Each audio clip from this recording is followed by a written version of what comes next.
Swag. Sir ఏంటి sir అది? Swag. అమ్మ పాలిస్తుంది, నాన్న పాలిస్తాడు. నువ్వేం చెప్పావు నీకైనా అర్థమైందా? హాయ్ అండి, వెల్కమ్ టు షోగాడు. నేను మీ వెంకట గురుపిల్లి. ఈ రోజు నేను చూసిన మూవీ స్వాగ్. స్వాగనిక వంశానికి స్వాగతం, సుస్వాగతం. ఏంటబ్బా స్వాగ్ మూవీ గురించి చెప్పకుండా ఏదో చెప్తున్నారు అనుకుంటున్నారా? అసలు ఈ సినిమా పేరే ఇదండి బాబు. సింపుల్ గా ఉంటుంది కదా అని స్వాగ్ అని పెట్టారు. ఈ స్వాగ్ లో శ్రీ విష్ణు, రీతు వర్మ, మేరా జాస్మిన్, దక్ష హీరో హీరోయిన్లుగా నటించారు. రీతు వర్మ, మేరా జాస్మిన్, దక్ష వీళ్ళ ముగ్గురులో ఎవరు బాగుంటారంటే ఈ క్వశ్చన్ కి ఆన్సర్ చేయడం కొంచెం కష్టమే.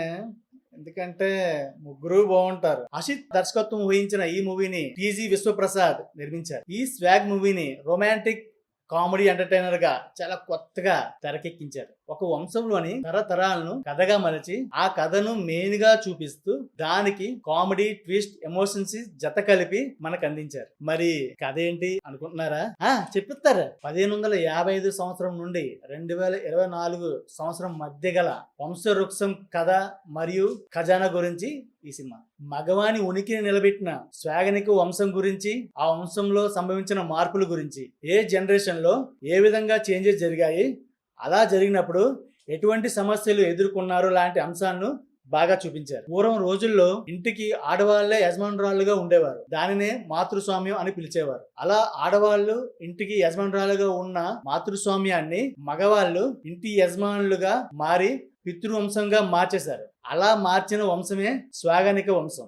ఈ స్వాగనిక వంశం మార్పు తీసుకొచ్చిన తర్వాత మన మగవాళ్ళు ఎలా అభివృద్ధి చేశారు, ఎటువంటి వాటిపై అభివృద్ధి జరిగింది, ఇప్పటికీ అభివృద్ధి జరగలేనివి ఏంటి అన్న దాని గురించి చాలా ఫన్నీగా చూపించే ప్రయత్నం చేశారు డైరెక్టర్ గారు. ఇలాంటి కథను చెప్పడమే చాలా కష్టం. అలాంటిది సినిమాగా చూపించడం అంటే మాటల, అది 2.5 hours లో. Oh my god. Asit Gauli దర్శకత్వం వహించిన రెండో సినిమాయే ఈ స్వాగ్. డెప్త్ ఉన్న కంటెంట్ ని ఎంచుకొని గట్స్ ఉన్న డైరెక్టర్ గా నిలిచారు. ఎక్కువ మంది డ్యూయల్ రోల్స్, ఎక్కువ గెటప్స్, అచ్చు తెలుగు డైలాగ్స్, జనరేషన్ తగ్గట్టుగా ప్రజెంట్ చేయడం లాంటివి అసిత్ గౌలి చాలా చక్కగా ప్రజెంట్ చేశారు. శ్రీ విష్ణు గారు జనరేషన్ వైజ్ గా 4 పాత్రలు చేశారు. ప్రతి పాత్ర కూడా జనరేషన్ తగ్గట్టుగా వేరియేషన్ చూపిస్తూ చాలా బాగా పర్ఫార్మ్ చేశారు. రీతు వర్మ ఒకే ఒక్క జీవితం తర్వాత చిన్న గ్యాప్ తీసుకొని స్వాగ్ తో మళ్ళీ మన ముందుకు వచ్చేసారు.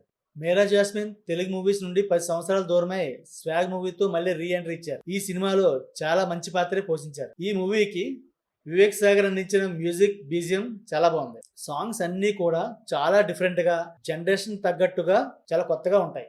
అసిత్ గౌలి, శ్రీ విష్ణు కాంబినేషన్ లో రాజరాజ చోర తర్వాత వచ్చిన సినిమా ఈ స్వాగ్. ఒక పెద్ద కథను 2.5 hours లో చెప్పే ప్రయత్నంలో కొంచెం ఫాస్ట్ గా జంప్ చేసుకుంటూ వెళ్ళిపోయినట్లు అనిపించింది. ఇక్కడ కొంచెం ఆ స్క్రీన్ ప్లే ఏం చేస్తే కొంచెం కన్ఫ్యూజ్ చేసింది. ఈ క్రమంలో కొన్ని క్యారెక్టర్స్ ని సరిగ్గా ప్రజెంట్ చేయలేకపోయారు అనిపించింది. స్టోరీ ఇన్వాల్వ్డ్, కామెడీ డైలాగ్స్ బాగానే రాసుకున్నారు, ఫన్నీగా అనిపించింది. మూవీ విషయంలో ఇంకా కొంచెం కేర్ తీసుకొని చేసుంటే బాగుండేది అనిపించింది. ఓవరాల్గా మూవీ నాకైతే బాగానే అనిపించింది. శ్రీ విష్ణు కామెడీని బాగా ఎంజాయ్ చేశాను. ఎక్స్పెక్టేషన్స్ లేకుండా చూస్తే బాగానే ఉంటుంది. శ్రీ విష్ణులో చాలా షేడ్స్ ఉన్నాయి. సూపర్. ఆడవాళ్ళు గొప్ప, మగవాళ్ళు గొప్ప అని కాకుండా నెక్స్ట్ జనరేషన్ అభివృద్ధి కోసం ఏం చేస్తాను అన్నదే ఇంపార్టెంట్.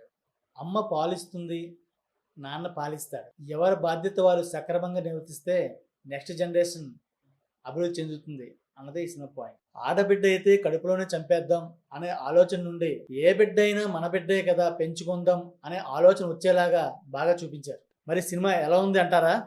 చెప్పిస్తారు. ఈ స్వాగ్ కి షోగాడు వెంకట్ ఇచ్చే రేటింగ్ 2.75 out of 5. సబ్స్క్రైబ్ అయ్యారా? ఒకవేళ అవ్వకపోతే సబ్స్క్రైబ్ చేసుకోండి.